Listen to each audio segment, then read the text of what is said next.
Alhamdulillahirobbilalamin. Allahumma sholli ala sayyidina Muhammad wa ala ali sayyidina Muhammad. Assalamualaikum warahmatullahi wabarakatuh.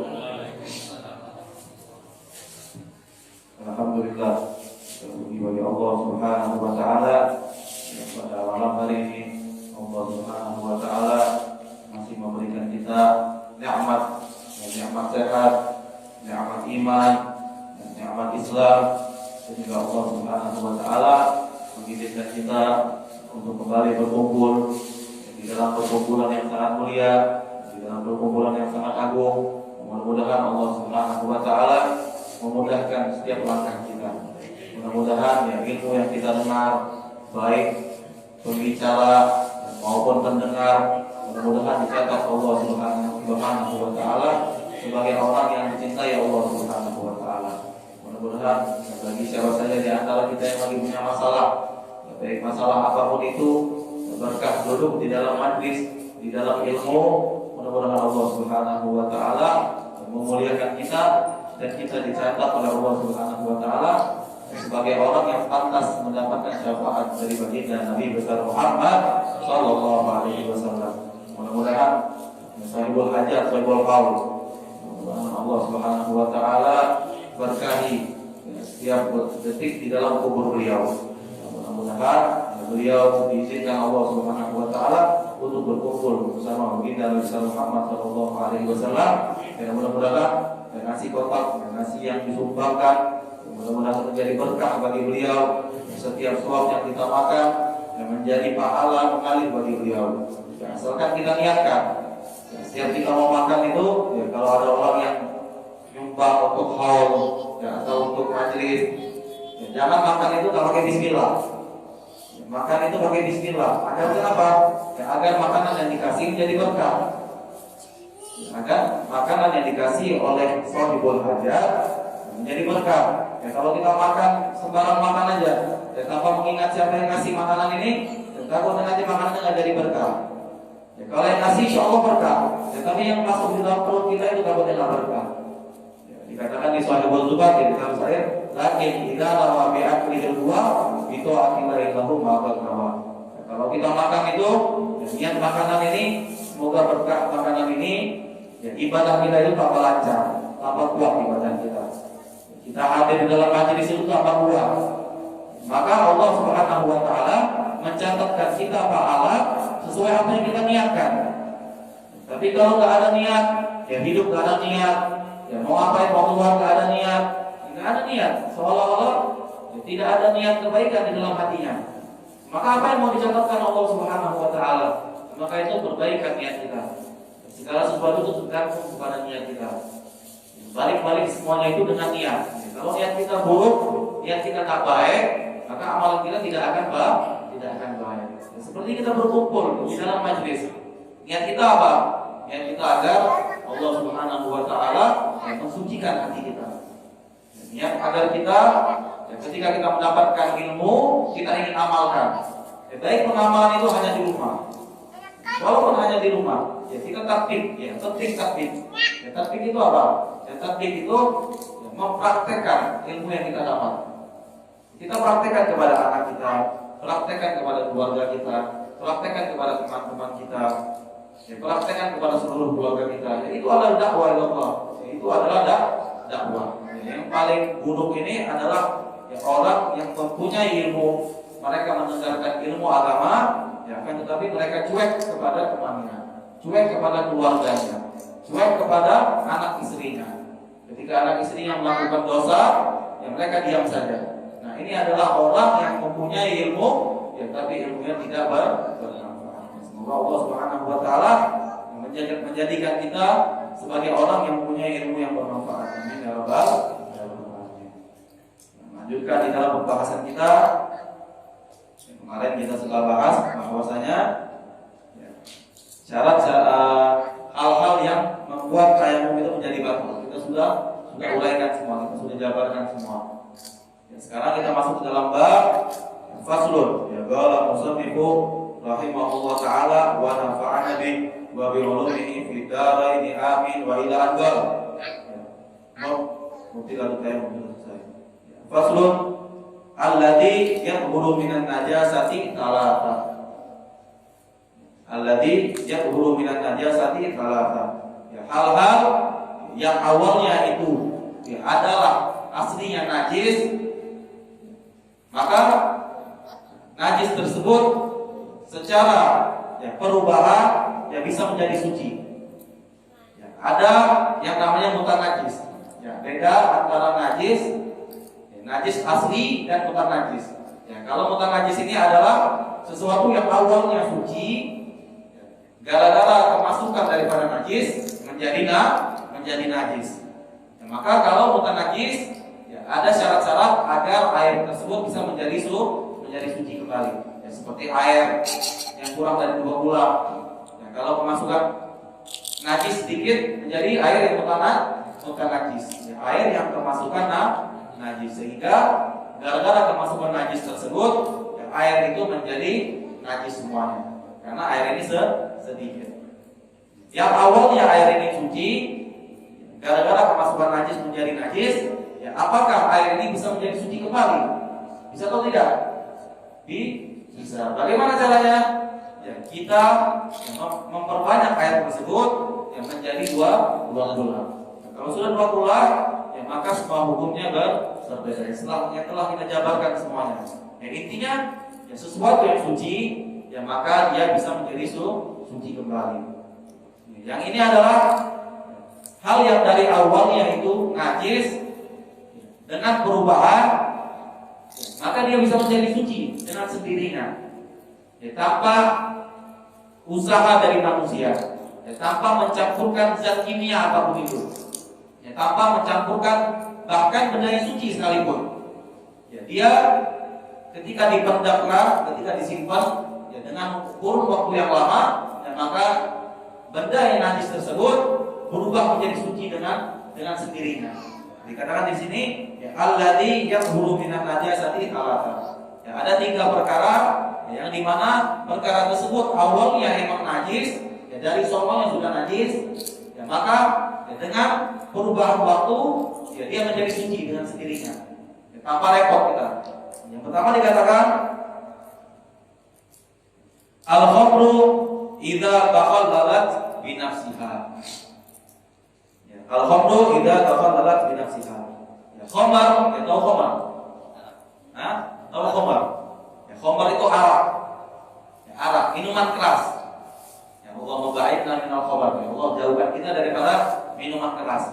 Ya, karena orang yang pernah minum minuman keras, ya, wa na'udzubillahi min dzalik, dikatakan para ulama, ya, orang yang pernah minum minuman keras, ya, maka dia tidak akan pernah mencicipi air telaganya Rasulullah SAW. Maka bagi yang pernah, ya, minta ampunlah kepada Allah Subhanahu wa taala. Sesungguhnya Allah Maha Pengampun. Jadi, ya, yang namanya khamar, yang pertama kita bahas, ya, apa itu khamar? Ya, khamar itu adalah minuman keras. Ya, minuman keras ini dikatakan di dalam hadis al-khamru ummul khaba'is. Minuman keras ini adalah, ya, ibu daripada semua kejahatan. Yang namanya ibu ini, ya, adalah akarnya, ya, adalah akarnya. Maka minuman keras ini, ya, adalah akar daripada semua kejahatan.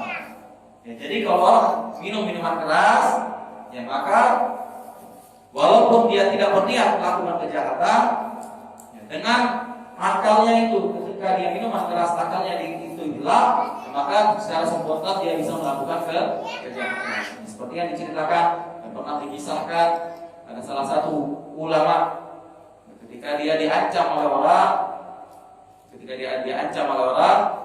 kata orangnya, ya, wahai syekh, wahai kiai, ini ada 3 benda katanya. Ini ada tiga benda. Kau pilih salah satu untuk kau lakukan. Kalau kau tidak memilih dari ketiga hal tersebut, ya, engkau saya hukum, kata orang tersebut, ngomong sama syekh ini. Kata syekh itu apa aja? Yang pertama, engkau pilih apakah kau mau berzina Atau yang kedua, apakah engkau mau minum minuman keras? Atau yang ketiga, ya, engkau mau membunuh perempuan ini? Kata orang tersebut. Kata Syekh ini, kalau saya berzina, maka amal saya 40 tahun tidak diterima Allah Subhanahu wa taala. Jadi kalau minum minuman keras, maka minuman keras ini mungkin yang paling mudah, yang paling ringan kalau saya daripada ketiga hal tersebut. Kalau saya membunuh orang, maka dosa saya sangat besar. Saya nggak boleh membunuh orang, apalagi muslim. Maka yang mungkin saya minum minuman keras saja katanya. Mungkin saya minum minuman keras saja katanya. Akhirnya Syekh itu memilih untuk minum minuman keras. Yang kalian tahu, perlu kalian tahu, ketika Syekh itu setelah minum minuman keras, maka dia mabuk, hilanglah akal pikiran yang jernih. Perempuan itu diperkosa sama dia. Perempuan itu diperkosa sama dia. Habis memperkosa perempuan tersebut, perempuan tersebut dibunuh sama Syekh itu. Sudah dia minuman keras, dia habisnya memperkosa perempuan tersebut. Habis diperkosa dia bunuh perempuan tersebut. Maka ketahuilah, minum minuman keras ini adalah ummul khaba'is, keburukan dari segala keburukan. Bahkan kita lihat berapa banyak orang yang ghaflah, orang yang jauh dari Allah Subhanahu wa taala, orang yang jauh dari rahmat Allah Subhanahu wa taala, yang mereka tidak ada rasa takut kepada Allah, sehingga mereka pergi ke tempat-tempat yang jelek, yang mereka minum minuman keras. Mereka minum minuman keras. Ini adalah kerusakan anak-anak bangsa zaman sekarang. Kerusakan daripada anak-anak bangsa zaman sekarang. Banyak tempat-tempat yang syarr, banyak tempat-tempat yang buruk, banyak tempat-tempat yang merusak akal daripada anak-anak kita. Allah memba'idna minal hada. Allah jauhkanlah keturunan kita, anak kita, hidup kita daripada minum minuman keras. Jangan pernah mencoba. Kalau sudah pernah mencoba, disarankan untuk bertobat kepada Allah Subhanahu wa taala dan jangan pernah mengulanginya kembali. Masuk dalam pembahasan kita, al-khamru idza takhallalat bi nafsiha. Arak yang ketika kita simpan, maka arak tersebut dengan sendirinya berubah menjadi cuka. Kalian tahu cuka-cuka yang kalian kalau makan bakso itu ada di warung itu ada cuka. Nah, itu pembuatannya yang awalnya itu dari khamr, dari arak. Arak yang dipendam dengan lama, maka dia berubah menjadi cuka dengan sendirinya. Yang awalnya najis, arak itu hukumnya najis, hukumnya haram dan najis, maka ketika dia berubah dengan sendirinya menjadi cuka, maka cuka tersebut hukumnya suci dan tidak najis, boleh kita produksi. Dan di zaman sekarang ini cuka-cuka yang kita makan itu adalah terbuat daripada khamr atau arak.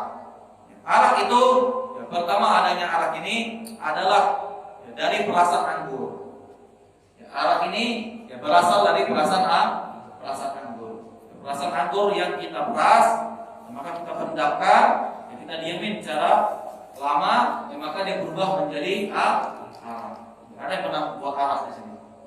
Ada? Ada tidak? Yang pernah nyoba arak ada tidak? Nah, jangan saling tuduh. Arak itu dibuat daripada perasan anggur. Min hasil dari perasan anggur. Didiemin lama-lama, maka dia berubah menjadi arak. Ketika dia berubah menjadi arak, maka hukumnya itu adalah najis. Maka nggak boleh diproduksi, nggak boleh dikonsumsi, karena dia najis dengan asalnya. Bagaimana, Beb? Cara arak ini bisa kita produksi kembali, Beb. Bisa kita manfaatkan, karena ini najis, Beb. Apakah kita buang? Apakah kita bisa produksi, Beb? Bisa. Asalkan kenapa? Asalkan arak yang kita punya, kita simpan di tempat yang tersembunyi, maka kita tumbuhkan sampai dia berubah lagi menjadi cuka. Ketika dia berubah menjadi cuka, maka cuka tersebut tidak tidak najis. Paham?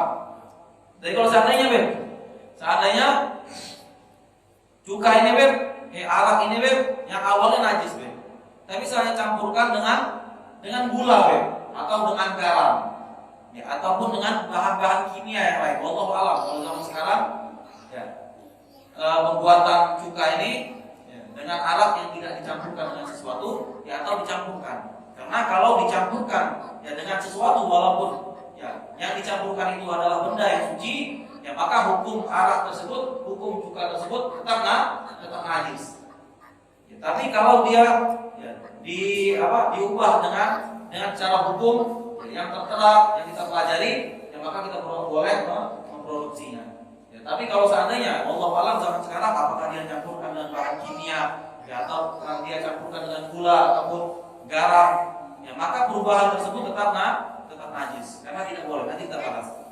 Ya, karena kalau rasa, ya kalau dia menuruti hukum yang tertera zaman sekarang, ya yang kita bahas, ya kita susah mendapatkan cuka. Ya, mungkin kalau kita ke tempat bakso itu, ya makan bakso gak ada cukanya, karena ini prosesnya lama. Ya wallahu a'lam, mereka membuat cuka itu dengan cepat bagaimana, wallahu a'lam. Maka ya, makna anal awwala ya minat terafati aladi tadhuru bistiharati. Yang pertama yang berubah ya karena perubahan sendirinya adalah ya, bi'alam tusahibha ainun ajnabiyah. Maka ketika cuka tersebut berubah dengan sendirinya, ya, syaratnya itu adalah ya, hendaklah perubahan tersebut ya tanpa mencampurkan benda apapun. Tanpa mencampurkan benda apapun. Ya. Benda di sini benda apa, Beb? Benda yang sekiranya ketika kita masukkan ke dalam khamar, ya, ke dalam arak tersebut, ya, benda tersebut bergabung dengan arak tersebut. Ya, paham? Ya, contoh, kalau seandainya ini, ya, contoh. Ini adalah khamar. Aqua ini adalah khamar. Bagaimana, Beb? Ya, khamar ini atau arak ini ya, kita bisa produksi, Beb. Karena ini najis. Karena ini najis. Yang namanya di dalam ini ada najis, ya maka botol ini adalah juga najis dalamnya. Semuanya najis di dalamnya. Bahkan dikatakan ya tutupnya ini pun menjadi najis walaupun tidak terkena karena kena uapannya. Bagaimana, Beb, agar arak ini atau khamar ini menjadi suci kembali, Beb? Boleh kita produksi, Beb. Maka yang pertama ya, kita harus memendapkannya. Memendapkan itu maksudnya menyimpannya. Jadi simpan secara berapa lama? Mungkin seminggu, 2 minggu, 3 minggu. Ya. Agar khamar ini atau arak ini berubah dengan sendirinya menjadi cuka. Ya. Kalau dia berubah menjadi cuka dengan sendirinya, ya maka ya, khamar yang awalnya najis ya, atau arak yang awalnya najis dalam ini ketika dia berubah menjadi cuka, ya maka ya cuka ini menjadi suci. Boleh kita produksi, boleh kita makan, boleh kita campur dengan bakso, ya, atau boleh kita campur dengan makanan kita yang enak, dengan soto ayam, soto kambing, nggak masalah. Ya asalkan dia berubah dengan sendirinya. Bagaimana, Beb? Ya bagaimana wadah ini, Beb? Yang awalnya najis, Beb. Ya karena dalamnya najis. Wadahnya najis atau tidak, Beb? Ya. Wadahnya ketika dia berubah menjadi cuka, dan tempatnya pun otomatis menjadi suci juga. Ya, paham? Asalkan ya arak tersebut berubah dengan sendirinya. Tapi kalau seandainya di dalam sini ada pembahasan, ya. Wa in kana tahara wa in nuzi'at qabla takhalludi ya walam yanfasil min hasyai'un lam tadur. Tapi kalau seandainya, Beb, saya ingin mencampurkan sesuatu dalam ini, Beb. Contoh, kalau seandainya, Beb, ini khamar, Beb, ini khamar atau ini arak. Kalau saya masukkan pipet, contoh, ini hanya contoh, ya taruh nalar. Kalau saya masukkan pipet ini saya campurkan, Beb, ya, maka mungkin 1 hari, Beb, ya, arak ini bisa cepat menjadi cuka, Beb. Kalau memasukkan di pipet, ya, ini adalah contoh. Ya, kalau seandainya, Beb, pipet ini saya masukkan ke dalam khamar ini atau ke dalam arak ini, ya maka dengan cepat arak ini menjadi cuka. Saya buka aja, biar semuanya Pak tahu ini teh aja. Teh ini, Beb, ya ini di gelas ini ada arak deh. Di gelas ini ada arak. Bagaimana caranya agar kita bisa menjadikannya suci kembali atau menjadikan cuka? Yang pertama, ya dengan menyimpannya tanpa mencampurkan sesuatu. Ya, dengan menyimpan yang mungkin 2 bulan, 3 bulan. Ya, ketika kita lihat, oh sudah berubah menjadi cuka. Ya, maka ya cuka ini boleh kita makan atau kita produksi. Tadi kalau seandainya Beb, kalau mau rutin itu lama Beb, saya nggak bisa jualan Beb kalau gini Beb. Mungkin 3 minggu selesainya atau 1 bulan 2 bulan, ya, nggak bisa jualan, nggak bisa produksi kembali Beb. Bagaimana cara agar bisa lebih cepat Beb? Caranya ada. Bagaimana Beb? Ya, hendaklah ketika engkau mempunyai alat ya, atau mempunyai barang, ya, barang ini mempercepat terjadinya proses perubahan antara arak menjadi cuka, ya, maka yang pertama hendaklah ya, alat tersebut atau barang tersebut yang kita masukkan ya, barang yang tidak bercampur dengan arak tersebut. Contoh kalau seandainya kalau kita masukkan gula, ya, kalau kita masukkan gula bercampur tidak dengan arak, bercampur. Ya, walaupun dia mempercepat proses perubahan menjadi cuka, maka arak tersebut tetap najis, cuka tersebut tetap najis. Karena apa? Karena prosesnya kita mencampurkan ya, bahan yang bahan tersebut bergabung dengan arak tersebut sehingga arak tersebut cepat menjadi cuka. Tidak boleh. Tapi kalau seandainya saya masukkan hanya pipet deh. Saya ini peneliti kimia deh. Saya pelajari ya, bahwasanya ketika arak bercampur dengan pipet, ya, maka pipet tersebut ya, mempercepat perubahan arak menjadi cuka. Boleh atau tidak, Beb? Hukumnya boleh. Yang pertama saya tanya, ya, pipet bisa larut tidak dalam arak? Tidak larut. Ya, pipet tidak larut. Maka benda yang tidak larut tersebut ketika kita masukkan ke dalam arak, ya, maka arak ini Beb, 2 jam atau 24 jam Beb, cepat menjadi cuka Beb. Mempercepat ya, arak tersebut berubah menjadi cuka. 24 jam Beb, biasanya Beb. Maka perhatikan ya, bagaimana cara kita melepaskan ya, alat yang kita masukkan untuk mempercepat perubahan arak itu menjadi cuka. Yang wajib kita lakukan adalah ya, sebelum arak tersebut berubah menjadi cuka, ya kita wajib mengangkat pipet tersebut. Yang wajib kita angkat pipet tersebut. Syaratnya ya sebelum arak ini berubah menjadi cuka, ya maka yang wajib kita lakukan adalah mengangkat pipet tersebut. Tapi kalau saya terlambat Beb, tiba-tiba sudah saya lihat baru 1 menit Beb, ya arak itu berubah menjadi cuka Beb, boleh tidak saya angkat Beb? Ya tetap tidak boleh. Walaupun kita angkat, ya, ketika kita pengangkatan kita, ya, arak tersebut sudah berubah menjadi cuka, ya maka hukum arak tersebut tetap najis. Ya hukum ya, cuka tersebut tetap najis. Karena kita mencabut pipetnya setelah arak itu berubah menjadi cuka. Kalau kita mengangkatnya, ya sebelum seandainya, ya biasanya Beb saya teliti pipet ini merubah arak menjadi cuka 24 jam Beb. Oh ya sudah, kita masukkan. Ya, ini arak contoh. Kita masukkan pipet. Kita tungguin. Ketika ya, 24 jam kurang 5 menit, ya, yang baik-baiknya ya arak ini ya mau berubah menjadi cuka, cuma kita angkat. Ya, maka ya, perubahan tersebut adalah suci. Maka yang awal yang najis, ya, arak tersebut ya, ketika berubah menjadi cuka tidak najis karena kita mengangkat pipet ini ya sebelum ya, arak tersebut berubah menjadi cuka. Itu syarat yang pertama. Syarat yang kedua adalah ketika kita mengangkat pipet tersebut, ya, hendaklah tidak ada yang jatuh daripada pipet tersebut masuk lagi ke dalam arak tersebut. Ketika kita mengangkat, kita harus meyakini bahwasanya tidak ada yang menetes dari pipet tersebut masuk lagi ke dalam arak. Karena kenapa? Ada yang paham tidak? Karena kenapa?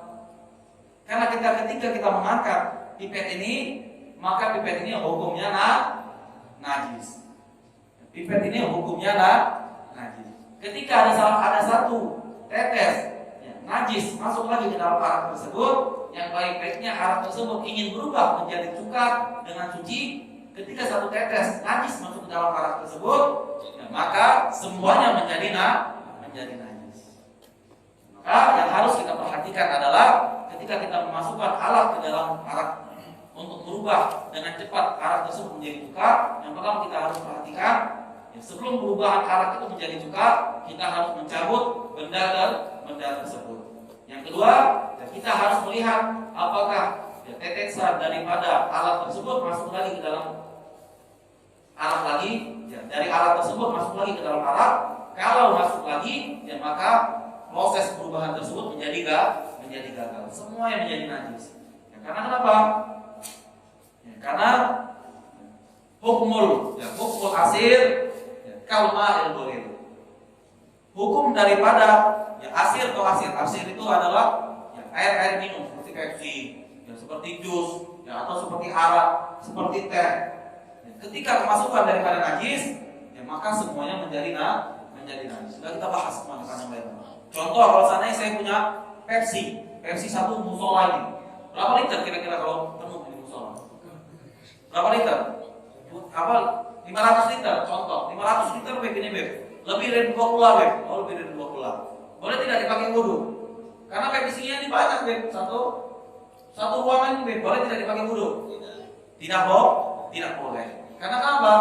Ya, karena air Pepsi, ya walaupun satu lautan, ya walaupun satu rumah ini, ya hukumnya seperti hukum air yang sedikit, ya, atau air yang musta'mal.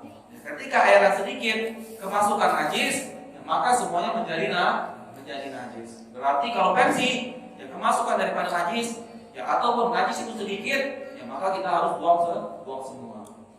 Ya, contoh bahwasanya di dalam bak kita ada bak Pepsi, ya ada wadah Pepsi, kemasukan tai burung, ya, atau kemasukan percikan kencing masuk dalam situ, maka semuanya harus kita buang.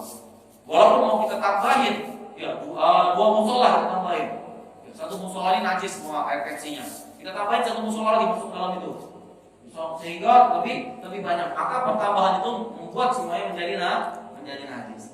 Ya begitu juga ketika arak yang ingin kita rubah, ya baik-baik dia mau berubah menjadi suci, ketika memasukkan tetesan najis ke dalam arak tersebut, ya maka ya semuanya menjadi najis. Walaupun dia berubah menjadi cuka, maka cukanya tetap najis. Maka harus hati-hati.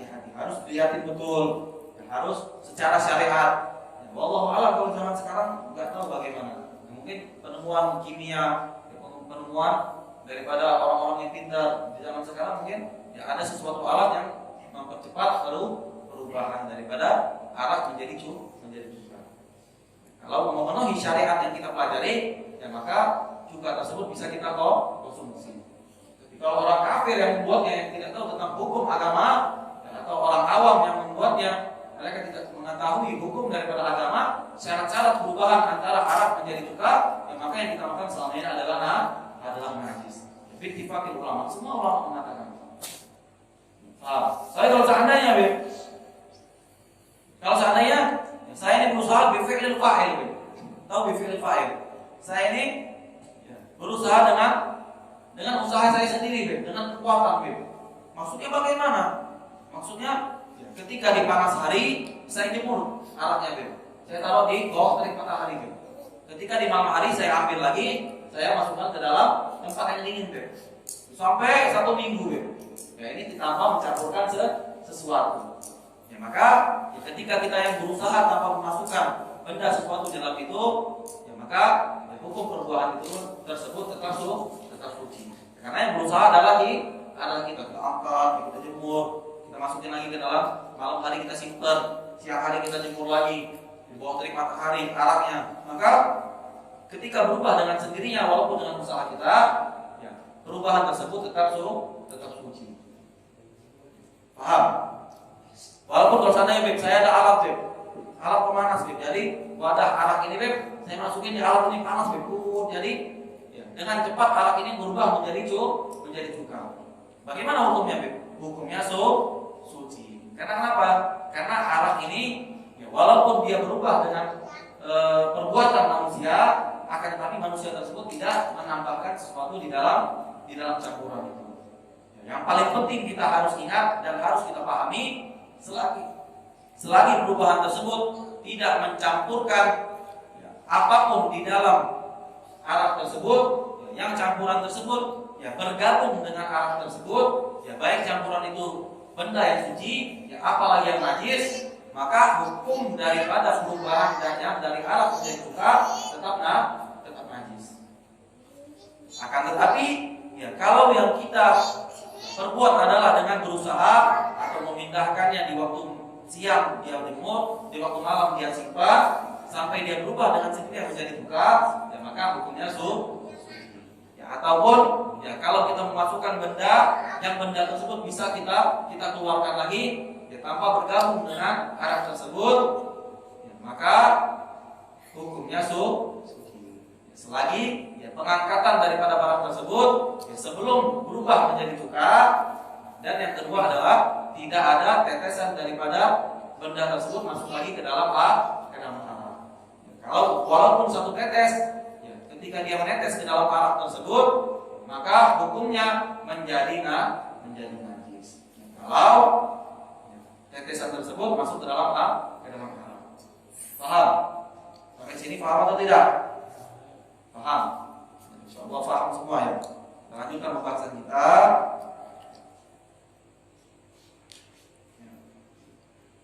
Lanjutkan pembahasan kita. Wal jildu maitati idza dubir. Wal jildu maitati idza dubir.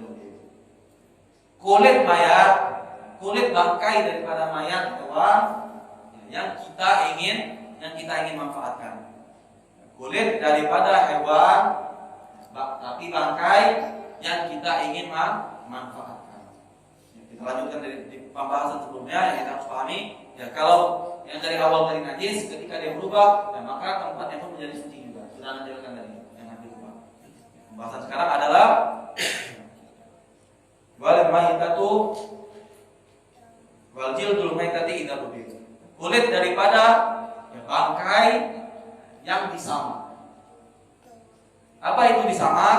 Ya, disamak itu adalah ya, kulit yang kita bersihkan ya, dengan alat yang panas ya, atau dengan arang yang panas ya, kita gosok ya, kulit bangkai tersebut ya, setelah daripada kita gosok ya, setelah itu kita cuci kembali ya, kita pakaikan sabun sampai dia hilang daripada bau daripada bangkai tersebut ya, baru kita keringkan. Itu adalah di dalam dubir. Ya, dubir itu adalah menyamak. Tahu sama? Siapa yang kerja daripada pembuatan dari kulit hewan menjadi dompet ataupun sepatu? Ada tidak di sini? Tidak pernah melihat. Bahasanya apa? Menyamak itu bahasanya apa? Samak juga. Bahasanya samak juga. Yang menyamak. Ikan itu disamak. Ya, disamak itu adalah dibersihkan kulitnya. Nah, ini adalah kita ingin bahas adalah kulit hewan yang kita ingin manfaatkan kulitnya ya, sehingga kulit tersebut bisa menjadi dompet ataupun sepatu ataupun tas segala macam lah yang terbuat dari kulit. Bagaimana hukumnya?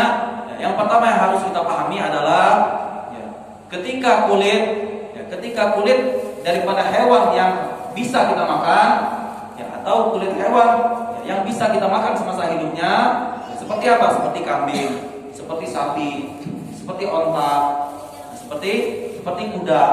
Ya, kulit yang kita tidak haram untuk memakannya semasa hidupnya, ya maka ketika dia mati dalam syariat atau ketika dia mati kita sembelih secara daripada hukum Islam, ya maka kulit itu spontan ya boleh kita pakai, kita produksi dan tidak wajib kita sama.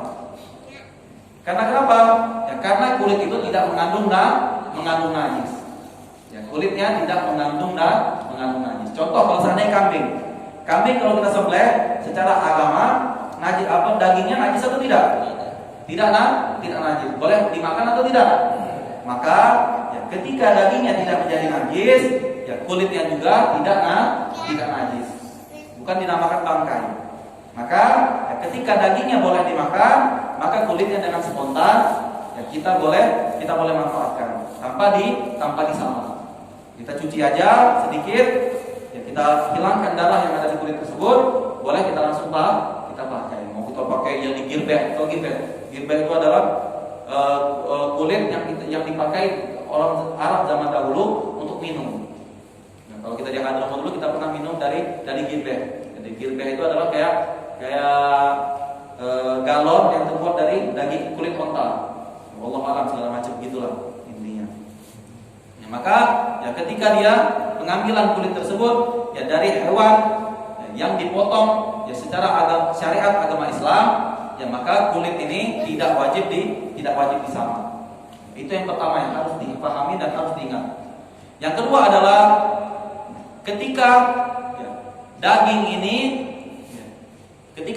adalah ya daging yang dibolehkan dimakan semasa hidupnya, ya akan tetapi matinya secara mengenaskan. Secara mengenaskan. Contoh bahasanya ada kambing nyebrang ditabrak sama kita. Contoh, matinya ini daging boleh dimakan atau tidak? Tidak boleh. Karena matinya kambing ini secara mengenaskan atau ya di luar daripada penyembelihan secara agama Islam. Maka hukum kambing ini adalah bangkai. Ya, hukum kambing ini adalah bangkai. Ya, maka ya ketika kita mengambil kulit daripada bangkai tersebut, yang pertama harus kita lakukan ketika kita ingin memanfaatkan daripada kulit itu, yang pertama kita harus lakukan adalah menyamaknya, menyamaknya. Bagaimana cara menyamak? Ya kita ambil yang alat-alat yang pemanas, ataupun kalau zaman dahulu wallahu alam pakai arang yang panas, yang digosok sama mereka kulit tersebut. Ya, ketika habis digosok, ya baru dicelupin atau dicuci di dalam air. Ya, setelah dicuci, ya dikucek kembali sama mereka, disikat kembali, ya dengan memakai sabun, ya ataupun dengan memakai hal-hal yang bisa membuangkan bau daripada kulit tersebut. Ya, setelah disikat kembali pakai benda-benda yang wangian, baru dicuci kembali. Ya setelah dicuci, ya baru bisa dijemur. Ya habis dijemur, ya sudah kering daripada kulit itu, ya kita cium kembali. Ya apakah ya, menyisakan daripada bau yang najis atau tidak? Ya kalau sudah kita cium tidak ada bau sama sekali, ya ataupun kalau seandainya kita masukkan ke dalam air itu tidak bau sama sekali, ya, maka ya, kulit yang awalnya najis karena menyatu dengan bangkai daripada kambing, ya boleh diproduksi. Ya boleh kita bikin sepatu dari kulit kambing, ya, ataupun kita bisa bikin dompet dari kulit kambing, ya, ataupun kita bisa bikin tas istri kita dari kulit kambing. Ya, asalkan sudah disama. Paham? Yang pertama adalah hewan yang boleh dimakan semasa hidupnya dan disembelih secara syariat agama Islam, ya, maka ya, ketika dagingnya boleh dimakan, maka kulitnya pun tidak menjadi najis. Maka ketika ingin diproduksi, ya tidak wajib disama. Yang kedua adalah yang kita bahas tadi, ya ketika semasa hidupnya boleh dimakan seperti kambing, namun matinya secara mengenaskan. Atau kambingnya kalau seandainya bawa motor, tabrakan mati. Ya, atau bawa mobil di tol, mati. Sehingga ya, kambing tersebut mati ke dalam menjadi bangkai. Bangkai nggak boleh dimakan. Maka hukum daripada kulit itu kalau ingin diproduksi, maka harus dibunuh atau harus disama. Ya, paham? Yang ketiga adalah hewan yang apabila semasa hidupnya haram untuk dimakan. Hewan yang apabila semasa hidupnya haram untuk dimakan, ya maka kulitnya pun ketika dia mati menjadi najis. Contoh apa? Contoh hewan yang tidak boleh dimakan adalah kucing. Kucing najis atau tidak? Tidak najis. Ya, selagi ya, dia masih hidup. Ya, contoh kalau seandainya ya, bulu kucing Ketika dia terlepas, hukumnya apa? Najis. Karena kenapa? Karena bulu yang sudah terlepas daripada kucing, hukumnya najis. Akan tetapi hukum daripada kucing itu najis atau tidak? Tidak najis. Selagi kucing itu masih hidup. Tapi ketika kucing itu mati, ya, maka kucing tersebut menjadi najis. Berarti Beb, kalau seandainya ya, saya ingin ya, bikin sepatu dari kulit kucing, boleh atau tidak? Boleh. Akan tetapi ya, kulit tersebut wajib disamak terlebih dahulu. Ketika proses penyamakan disamak, dicuci kembali sehingga kulit tersebut sudah suci, ya, baru boleh diproduksi. Tapi kalau seandainya saya bikin sepatu Beb, ya dari kulit kucing Beb, tanpa saya samak Beb, bagaimana hukumnya Beb? Hukumnya ketika kita memakai benda tersebut, ya kita ya, setiap saat memakai benda tersebut dalam keadaan najis. Kalau seandainya kita sholat, dompet kita ada kulit tersebut yang belum disamak, ya maka hukum sholat kita batal. Ini harus hati-hati. Ya, makanya lebih afdol ya ketika membeli barang, ketika membeli makanan, lebih afdol yang dari umat Islam, yang dari umat Islam. Karena kalau pembuatan orang kafir, wallahu a'lam bagaimana. Pembuatan orang kafir kita nggak tahu bagaimana. Ya apa dia buatnya sembarangan, ya, apakah kulit daripada kulit hal tersebut ya secara disembelih secara syariat atau enggak, disamak atau enggak, wallahu a'lam kita nggak tahu. Ya karena ya kalau ya, benda yang kita pakai itu najis atau kulit yang kita pakai itu adalah najis, ya, maka hukumnya adalah najis. Kalau seandainya kita sholat menggantungkan barang tersebut, sholat kita batal. Hati-hati, jangan sembarangan memakai barang. Tapi Allah alam, kalau seandainya ya, yang dia buat adalah dari kambing, ya, kalau seandainya contohnya, ya dia beli kulit kambing dari manusia, ya kulit kambing ini adalah kulit dari sembelihan, sehingga kafir ini tidak menyamak lagi. Ya, kalau beruntungnya seperti itu, maka tidak najis. Tapi kalau dengan dua hal tersebut,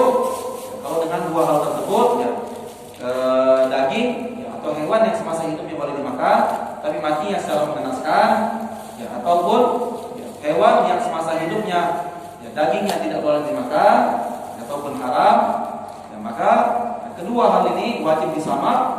Ketika kulitnya tidak disamak dan dia mau bikin sepatu ataupun bikin dompet dari kulit ini, ya, maka hukumnya najis. Itu yang ketiga. Yang keempat adalah ya, daging daripada kalb dan khinzir. Kulit ya wajildul kalbi wal khinzir.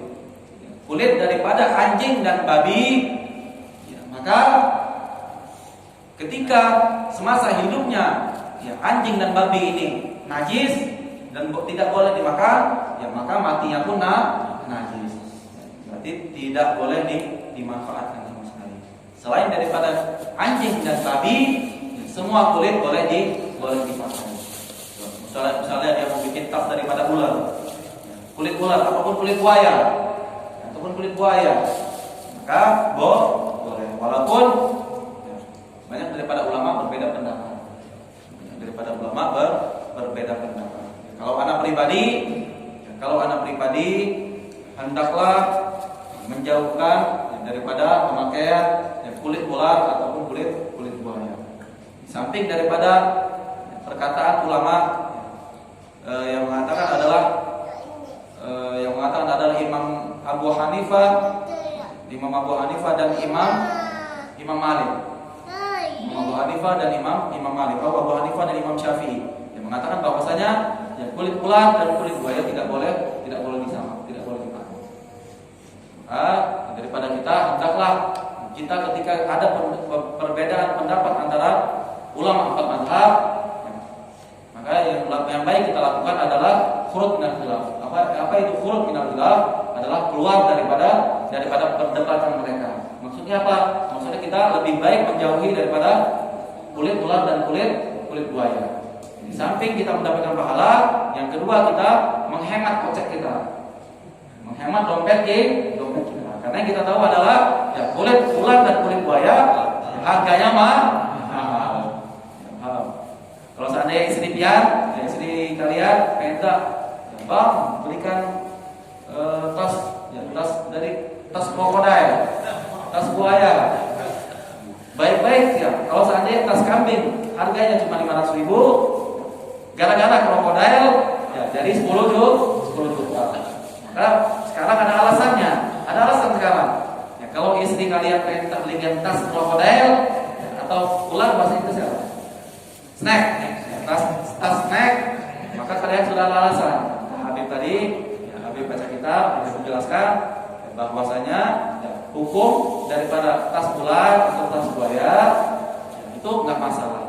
Tapi ada ulama yang berpendapat bahwasanya tidak boleh. Maka ya, sebaiknya kita yang ingin taat kepada Allah dan Rasulullah yang menjauhkan daripada tas krokodil dan tas snack. Yang lebih baik pakai tas kambing. Ada alasan sekarang, alhamdulillah. Ya, karena kalau mengikuti fashion zaman sekarang, subhanallah, ya, istri-istri kita mau pakai bagus-bagusan tas dari buaya, tas dari kambing, tas dari ular. Karena ya, penelitian daripada orang-orang kafir bahwasanya ya, kulit ular dan kulit buaya ini lebih bagus daripada kulit daripada hewan semuanya. Ketika diproduksi maka lebih awet. Apalagi ya, kulit daripada king cobra. Kulit daripada ular king cobra. Di samping dia membunuh secara cepat, kulitnya pun bagus dimanfaatkan. Jadi ya, bagus daripada diri kita adalah menjauhi daripada khilaful ulama atau perbedaan pendapat antara ulama. Karena kita belajar ini di samping kita ingin mengetahui pendapat ulama, ya, kita juga harus jernih daripada melihat ya, pendapat ulama tersebut yang mana cocok di diri kita. Kalau anak sendiri, ya, anak tidak mau pakai kulit buaya dan kulit ular. Kalau seandainya kalau anak mau beli sepatu, Beb, ini kulit ular, Beb, anak mau pakai. Berbeda kalau seandainya anak nggak tahu sama sekali, berbeda lagi. Kalau seandainya anak tahu ini kulit ular, maka anak nggak mau pakai. Tapi wallahu alam ya, kalau seandainya kulit ular dan kulit buaya itu kita bisa bedakan harganya. Jadi harganya sudah berbeda. Tapi yang kedua adalah menghemat dulu. Paham? Yang ketiga adalah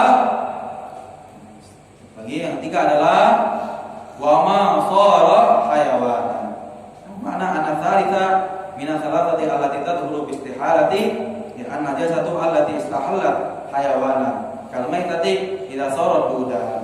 Nadara ba'duhum fi hadha thalith bi ihtimali kaunil hayawan makhluqan fiha la minha wala fala yahsunu tamthilu bihi.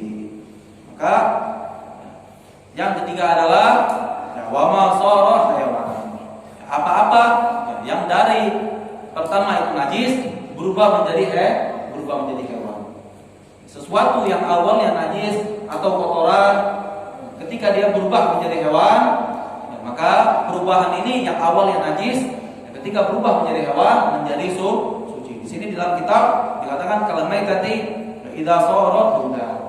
Seperti kalau seandainya ada bangkai yang membusuk, ya kalau kita diemin yang menjadi kutu, ya, atau menjadi cacing, ya, atau ugat-ugat, ulat kecil yang kalau di dalam paret itu, ya jalannya itu kecil, ya itu terbuat daripada kotoran atau bangkai.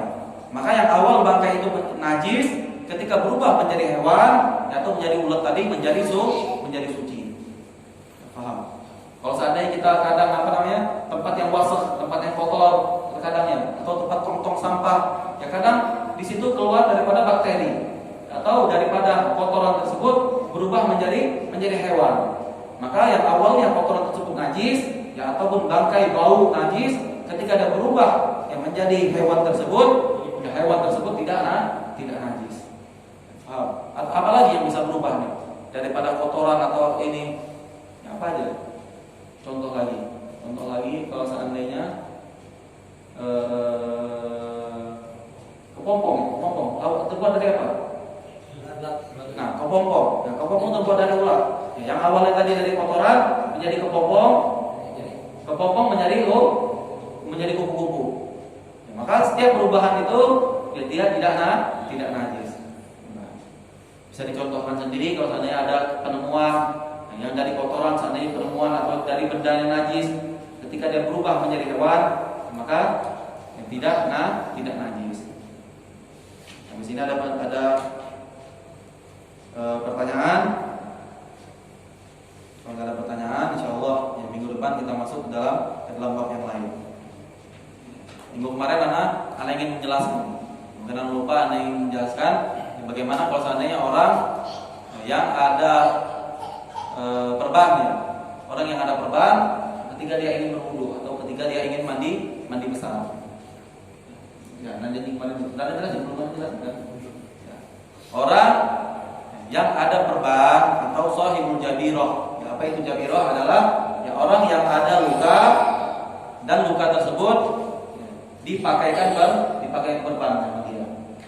Maka ya, hukumnya ketika luka tersebut ya, tidak dipakaikan sater atau tidak dipakaikan daripada perban, maka ya, ketika dia berwudu, ya, wudunya itu sah. Contoh kalau seandainya lukanya itu di anggota wudu atau di tangan.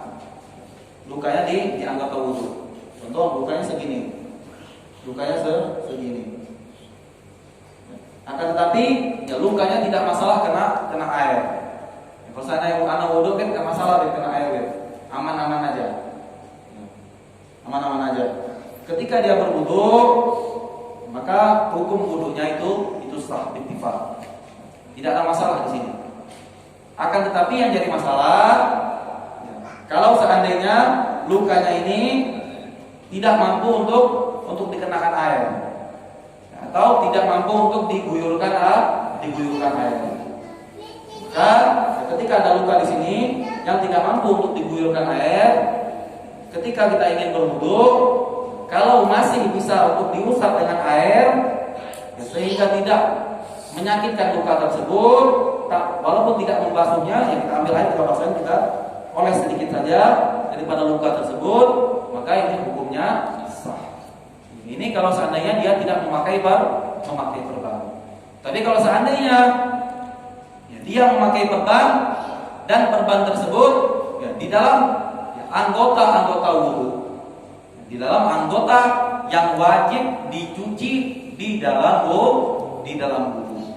Apa aja anggota yang wajib dicuci di dalam berwudu? Yang pertama adalah yang kedua adalah yang ketiga adalah atau rambut. Yang keempat adalah kaki. Kalau kita ya, ingin mengambil wudu, tiba-tiba ya, di sini ada luka dan kita memakai perban. Kita memakai perban. Maka yang pertama kita lakukan ketika kita ingin berwudu adalah membasuh muka, dan yang kedua adalah membasuh tangan ya, yang tidak ada perbannya. Membasuh tangan yang tidak ada perbannya. Karena ya kalau pembasuhan tangan kiri ini belum sah, ya maka kita tidak bisa ya, membasuh anggota yang wajib yang lainnya. Ya. Sebelum pencucian ini sempurna, maka kita tidak boleh berpindah ke kepala. Harus ini selesai dulu bagaimana penyelesaiannya. Karena ini ada perban. Bagaimana? Ya maka yang pertama kita lakukan adalah ya, kita berwudu seperti biasa, kita mencuci muka kita, baru setelah itu kita membasuh tangan kanan kita yang tidak ada perban. Setelah itu ya, kita basuh ya, di dalam bagian yang tidak ada perban. Contoh bahasanya perbannya segini. Kalau perbannya segini, maka yang mana aja yang anggota wajib yang harus dicuci selain daripada anggota perban? Berarti yang di atas ini, ya, yang nggak ada perban, kita cuci terlebih dahulu. Ya, kita cuci anggota yang tidak ada perbannya, yang wajib dicuci. Ya, kita guyur. Ya, misalnya perbannya di sini tadi, ya, kita guyur ya, dari atas ini sampai ke atas, kita guyur air. Ya, yang di bawah sini sampai ke bawah sampai anggota yang wajib, berarti menyisakan perban. Ini bagaimana, Beb? Ya, cara penyelesaiannya. Maka wajib kita bertayamum. Wajib kita bertayamum. Bagaimana tayamumnya? ya apakah tayamumnya harus mengusap tempat ini? Ya. Apakah harus bertayamum sepadan kita? Enggak. Bertayamumnya adalah dengan berniat ya, menggantikan ya, basuhan yang tidak terkena air ya, dengan bertayamum. Berarti ya cuci tangan yang tidak ada perban, ya cuci anggota yang tidak ada perbannya, ya, cuci di bagian bawah, misal perbannya di sini, misal perbannya di sini. Contoh. Cuci bagian di sini ya, dan diguyur ke bawah lagi yang anggota yang wajib yang tidak ada perbannya. Maka setelah itu sudah sah. Setelah itu mengesahkannya bagaimana? Ya kita bertayamum. Ya, niat bertayamum untuk menggantikan cucian yang ada di perban ini dengan bertayamum. Seperti biasa, bertayamum. Usap juga tapi, diusap juga aja, jabirnya. Setelah kita bertayamum maka hukumnya sah. Berarti ketika penyelesaian di sini sudah sah, berarti kita boleh berpindah ke kepala atau berpindah ke kaki. Paham? Kalau seandainya Beb, lukanya Beb, saya habis jatuh dari motor Beb, lukanya ada di kepala Beb, ya, ada di kepala saya perban Beb, kepala saya perban, ya, sama ada di muka Beb, ada di muka. Ya, bagaimana caranya ketika kita ingin berwudu, ya, sedangkan ada perban di anggota yang wajib dibasuh, maka yang pertama kita adalah membasuh daripada anggota muka yang tidak ada perbannya. Contoh di sini perbannya kecil, maka kita wajib mencuci. Ya kan tidak ada perbannya, ya kita semua kita guyur dengan air, ya kita usap. Setelah itu, setelah tidak mengenai daripada anggota yang perban ini, ya kita bertayamum dengan niat ya, menggantikan ya basuhan yang tidak terkena air. Berarti kita bertayamum dulu untuk menggantikan yang muka. Tayamum seperti biasa. Tayamum. Setelah bertayamum, berarti muka ini sudah beres. Perkara muka sudah beres. Berarti ya, kita berpindah ke tangan. Contoh kalau seandainya tangannya nggak ada perban, ya, cuci tangan seperti biasa. Sudah cuci tangan, kepalanya sekarang perban semua seperti helm. Bagaimana nih Beb? Nggak bisa saya Beb untuk mencuci kepala saya atau rambut saya pun nggak ada Beb untuk diusap Beb. Bagiannya tutup semua sama perban. Ya maka ya, kita wajib untuk bertayamum kembali ya, dengan niat ya, menggantikan daripada basuhan usapan kepala ya, dengan bertayamum. Setelah bertayamum berarti kepalanya nggak usah dicuci kembali ya karena digantikan dengan bertayamum. Berarti kepalanya sudah sah. Berarti yang terakhir adalah kaki. Kalau seandainya kaki saya juga ada jabirah Beb, ada perban juga Beb di sini Beb. Ya jatuh dari motor Beb, kaki saya ada perban juga. Berarti cuci yang bagian yang tidak terkena perban, ya, maka yang perban yang tidak sanggup terkena air karena ada perban atau pampalan, ya, berarti kita bertayamum kembali. Paham? Jadi setiap anggota ya, yang tidak dibasuh ya, secara murni atau secara menyeluruhan, ya, maka kita harus menggantikan tayamum ya, dengan menggantikan yang tempat yang tidak bisa dicuci. Kalau seandainya 4 daripada anggota wudu semuanya ada perbannya semua, maka 4 kali bertayamum. Misalnya di muka ada tompel 2, di kepala ada perban, di tangan semua pakai perban. Contohnya di kaki juga ada perban, berarti 4 kali bertayamum. Berarti bagaimana ini bertayamumnya? Misalnya tompelnya di sini, berarti usap dengan air yang tempat yang tidak ada perbannya. Setelah itu bertayamum untuk muka. Umum, bukan tayamum muka aja, tayamum secara sempurna. Ya syarat-syarat yang kita sudah pelajari. Bagaimana cara kita bertayamum? Sudah, berarti muka sudah selesai. Berarti ini tangan. Oh tangan saya segini Beb, ada perban nih Beb. Nyisakan cuma ke atas saja Beb. Berarti yang atas sampai ke bawah wajib dicuci dengan air. Setelah mencuci tempat ini, baru kita bertayamum untuk menggantikan yang tangan yang tidak bisa di tayamum. Setelah itu baru di sini nggak ada perban ya masalah. Setelah itu kepala perban semua, ya, maka kita harus bertayamum untuk menggantikan ya, kepala yang tidak bisa dibasuh. Oh kaki saya perban semua Beb, maka harus bertayamum untuk menggantikan cucian daripada kaki. Ya, wallahu a'lam. Insyaallah minggu depan sambil kita bahas daripada bab selanjutnya, kita bahas daripada orang yang mandi wajib. Ya, maka orang yang mandi wajib tapi ada perbuatan bagaimana? Ya, sedikit-sedikit yang penting paham. Ya, sedikit-sedikit yang penting paham. Karena ya permasalahan ini ya banyak dialami daripada orang. Ya banyak dialami daripada orang. Ya, orang-orang yang kecelakaan, orang-orang yang pakai perban 1 tahun seandainya, bagaimana dia sholatnya? Ya bagaimana dia sholatnya? Apakah dia tidak berwudu? Ya, apakah dia selama 1 tahun itu tidak mengeluarkan mani? Ya, atau tidak mandi besar? Bagaimana? Maka kita harus paham. Kita jelaskan sedikit demi sedikit. Wallahu